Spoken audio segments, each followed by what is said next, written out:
안녕하세요. 굿베리 농원의 조봉춘입니다. 요즘 날씨 때문에 참 걱정이 많으시죠? 어제 그저께까지 이제 막 저쪽에 비도 많이 오고 그래가지고 좀 걱정이 많이 되더라고요. 텃밭 하시는 분들은 좀 어려움들이 있어요. 어떤 부분들이 어렵냐면은 이렇게 날씨가 흐리고 날씨가 오락가락 하는 거지, 오락가락. 요 상황에서는 문제가 많이 생깁니다. 어떤 문제가 생기냐면은 첫 번째가 대려 수분 흡수를 잘 못하게 되고 칼슘 결핍, 그러니까 석회 결핍들이라고 하죠. 그 옛날에 석회 결핍이라고 했는데 지금 뭐 그냥 칼슘 결핍이라고 정확하게 명칭을 합니다. 칼슘 결핍 현상이 생기는 경우도 많고요. 그 다음에 총체들이 큰 비바람이 없으면 사실 더 많이 생겨요. 외부에서 좀 비바람을 맞고 애들이 쓸려 나가야 되는데 너무 잘 살고 있어. 그래서 병해충도 아주 심하고, 여기는 지금 친환경 포장 인증을 받기 위해서 키우다 보니까요, 약도 안 하지, 뭐 물도 잘 안 주지, 비료도 안 주지 하니까 아주 난리도 아닙니다. 이건 뭐 밭이 아니야. 아, 이거 고추 좀 키워야겠어 하고서 관리를 했으면은 좀 나을 건데 지금 상태는 그다지 좋진 않아요. 근데 다만 좀 재밌는 현상은 있어요. 어떤 현상이냐면요, 요거 한번 보여드릴까요? 저번에 제가 그 꺾음 재배를 한다고 꺾어놓은 한 포기가 있죠. 근데 얘는 좀 괜찮습니다. 왜 괜찮은지 모르겠어요. 저도 정말 왜 그런지 모르겠어요. 보시면은 가지도 상당히 튼튼해요. 벌레도 별로 안 먹었어. 벌레도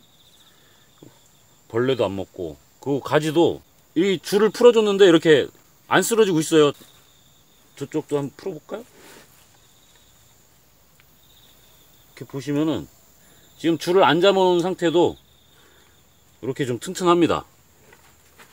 이쪽 밑둥 가지 자체가 좀 두꺼워요. 상당히 아주 두껍게 돼 있고, 요거는 지금 줄을 풀어놨는데 요거 한번 세워 볼게요. 위치로 이렇게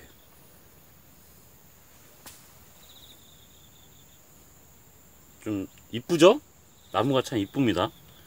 이렇게 붙어 있는 것들이 보면은 고추 나오는 거나 달린 거나 이렇게 보면은 참 이쁘게 돼 있어요. 그래서 제가 이렇게 손을 집어넣어도 바람이 통하구나 라는 걸 느끼실 정도로 모양에 따라서요, 이렇게 생육이 차이가 날 수 있구나 라는 거를 제가 좀 이번에 확연하게 느낄 수 있었던 이 시간이었어요. 한 9년 전에 제가 밀양에서 처음에 1년 동안 그 고추 배운다고 있을 때 잠깐 배웠던 이 방식이었는데, 이번에 처음으로 저도 시도를 했어요. 제가 이런 현상을 올해 좀 확인할 수 있다는 거 참 저한테는 도움이 된 시간이네요. 그리고 제가 오늘 말씀드리고 싶은 게 뭐냐면요, 이 고추 담배나방, 진짜 친환경으로 했을 때 이 담배나방은 정말 사람 환장합니다. 안 죽어 얘네들은. 그래서 연속적으로 계속 나방약 관련제를 계속 뿌려주지 않는 이상에는 조금 방지하기가 어렵다는 거.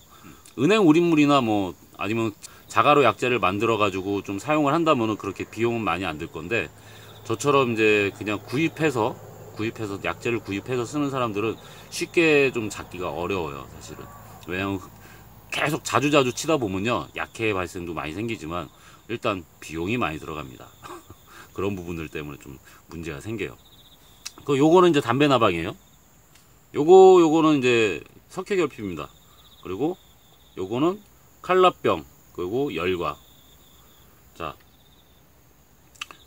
일단은 석회 결핍, 그러니까 칼슘 결핍 같은 경우는 이 특징이 이제 이렇게 고추 끄트머리 쪽이부터 먼저 와요. 요 중간에는 잘 안 생깁니다. 사실 생길 수도 없을 뿐더러, 만약에 여기 이제 몸통 중간에 그런 게 생기는 거는, 그러니까 칼슘 결핍이라기보다는요, 대체로 그 벌레들이 집어넣는 경우들이 있어요. 노린재나 아니면 뭐 진디나 응애들이 이렇게 콩 물고 가가지고 거기서 그 병균이 침범을 해서 골아가는 경우가 있지, 실제로는 칼슘 결핍 같은 경우는 이렇게 이제 끄트머리 쪽에서 많이 생기는데, 이제 딸기도 마찬가지입니다. 딸기에도 칼슘 결핍이 많이 생기거든요. 저희가 이제 재배를 하다 보면은 막 새로 신초가 막 나올 때 그 시기에 되면요, 칼슘 결핍이 좀 많이 생겨요. 저희 딸기 농가에도요. 근데 칼슘 결핍이 어디서부터 확인할 수 있냐면은 새잎 나오는 곳 제일 끄트머리를 확인할 수가 있어요. 아니면 꽃받침 부분들. 그런 것들이 왜냐면 칼슘이 워낙에 이동하기가 어렵습니다. 잘 이동이 안 돼요. 물관으로만 이동이 된다고 했죠. 물관으로만 이동을 하는데 생각보다 잘 움직이지 못한다는 건데, 얘네들을 그래서 이제 마지막으로 쓸 수 있는 방법은 사실 연면시비입니다. 연면시비. 근데 연면시비 같은 경우도 사실은 그다지 아주 효과적이다라고 하지는 못합니다. 못해요. 가장 좋은 거는 사실 충분한 물 공급이 가장 좋아요. 이런 칼슘 결핍에서는. 왜 그러냐? 이게 뿌리 끝에서 이제 칼슘들을 이렇게 흡수를 하다 보니까요. 흡수를 해서 체내에 들어가서 계속 이동을 하려면은 뭐가 필요할까요? 물이 필요합니다. 다른 비료들도 마찬가지지만 특히나 많이 필요한 게 물이에요. 칼슘이. 근데 물이 너무 많아도 얘네들은 칼슘 흡수를 안 해요. 참 웃기는 놈이야. 물에 의해서 움직이면은 물이라도 많이 먹고 움직이든가. 나쁜 놈들이죠. 그래서 제가 이제 드리고 싶은 거는, 저 같은 경우는 이제 관비 시설들이 있다 보니까 그런 걸로 비료물을 녹여가지고 이제 줄 수 있지만, 이제 텃밭 같은 경우는 그렇게 많이들은 없는 것 같아요. 어떤 식으로 해도 되냐면요. 먼저 번에 초비를 줬던 군형들이 있을 겁니다. 포기와 포기 사이에 뚫었던 군형도 있고, 그 다음에 두둑 가장자리에도 조금씩 구멍을 뚫어서 추비를 드리라고 말씀을 드렸을 거예요. 그 군형을 이용을 하면 됩니다. 그 구정에다가 알갱이로 주지 마세요. 지금 알갱이로 해주지 마시고, 이렇게 고온기하고 이렇게 습도가 높은 시기에는 상당히 못 먹어요. 칼슘 자체를.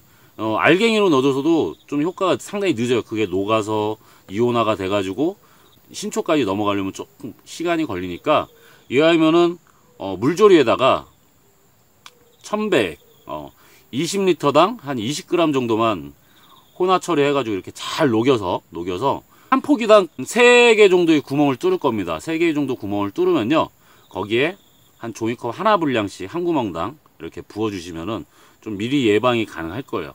그 물로 해서요.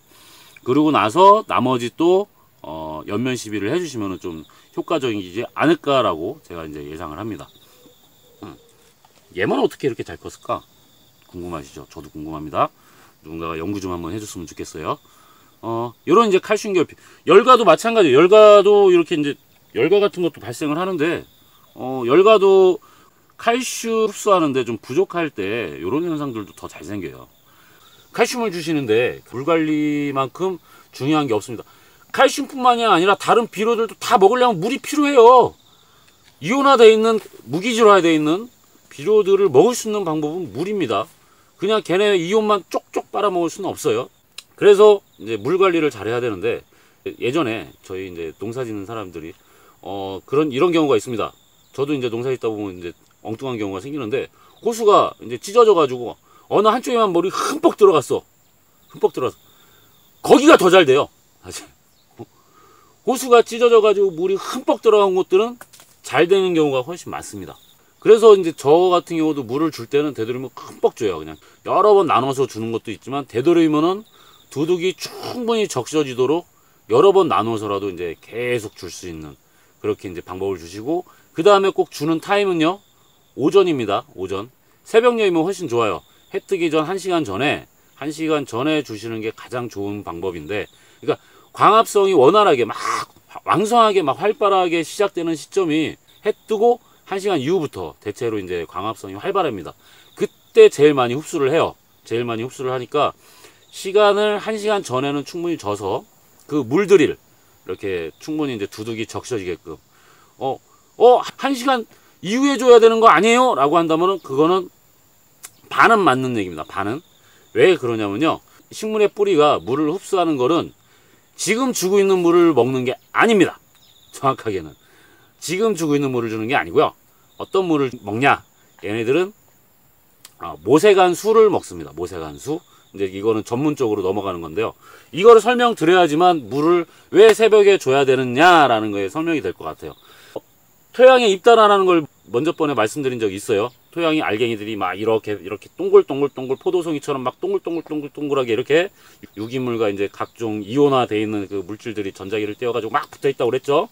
거기에다가 이제 물을 주게 되면 물들이 그 틈새들을 막 지나서 물이 밑으로 내려갑니다. 이때 내려가는 물을 중력수라고 그래요. 중력수. 중력에 의해서 밑으로 내려가는 물이라고 하는 거고, 이 물이 내려갔다가 크게 이 알갱이들에 의해서 모세관이 생겨 있으면은 내려갔던 물들이 모세관에 의해서 다시 이제 위로 올라오는 현상이 생깁니다. 이거를 모세관수라고 해요. 그래서 그 토양 입단화되어 있는 부분들에 이제 물이 채워지게 되는데, 그 채워져 있는 물을 먹는 겁니다. 사실 식물이 먹는 물들은요, 지금 내가 이렇게 뿡 물을 막 흠뻑 적셔준다고 해서 그 물을 먹는 건 아니에요. 흘러 넘칩니다. 그 흘러 넘치는 물은 이제 포화수라고 하는 거고, 만땅 됐다는 거지. 물이 흙 속에 물이 만땅이 돼가지고 넘어가 버리고, 그 이후에 그 물을 흙 속에 흡수를 했다가 스며 올라오는 물을 먹는 걸 모세관수라고 해요. 실제로 식물이 사용하는 거는 그래서 모세관수를 먹습니다. 그러니까 그동안에 시간이 필요하다는 거예요. 식물이 물을 흡수하기 위해서는 약간의 시간이 좀 필요해요. 그걸 1시간 정도 여유 있게 넣어 주시면은 충분히 물을 흡수할 수 있는 시간을 갖게 된다는 거죠. 이렇게 이제 새벽에 물을 쫙 줬어요. 물을 이제 충분하게 적셔져 가지고 이제 얘네들이 광합성을 하면서 이제 이파리들이 이제 이렇게 틈새가 많아야지 아무래도 더 광합성을 많이 하겠죠. 공간 확보가 되고, 첫 번째 햇빛이 들어갈 공간이 있어야지 광합성이 잘 될 거 아니에요, 전체적으로. 그 다음에 또 이제 이렇게 공간이 넓혀져 있어야지 바람이 통하면서 증산작용이 생기겠죠. 그 현상이 생기면서 지하부에 있는 물을 뿌리 끝에서부터 쭉 끄집어내서 신초까지 올릴 수 있는 겁니다. 그래야지만 칼슘 결핍, 열과들을 예방할 수 있다는 거예요. 얘네들이 이 광합성이라는 게 얼마나 중요하면, 얘네들이 자연적으로 광합성을 하기 위해서요, 변화됐다는 얘기도 있습니다. 식물학자 분들께서는 이 이파리의 각도와 뭐 이파리 붙어있는 수, 그거는 이제 수학으로 넘어가야 되는데 그거는 저도 그냥 설명은 안 돼요. 책 보고 해야 될 것 같아. 아주 재밌는 현상이 있어요. 나중에 제가 기회가 된다면 한번 설명해 드리고 싶은 건데, 저도 그 부분을 보면서 되게 재밌어 했던 기억이 납니다. 그 목적이 광합성과 이 열매를 맺기 위한 스스로의 그 노력이에요. 그런 자생적인 식물의 노력에 더해서 사람의 노력이 같이 더해졌을 때 정말 좋은 품질의 고추가 수확되지 않을까라고 말씀을 드리고 싶네요. 예. 고추 농사 솔직히 덥고 습하고 어렵죠. 그래도 조금만 힘내시면은 좋은 이제 다수확 하셔가지고 좀 기쁨을 느끼지 않을까, 그렇게 예상을 합니다. 다들 건강하시고 행복하시길 바라겠습니다. 감사합니다.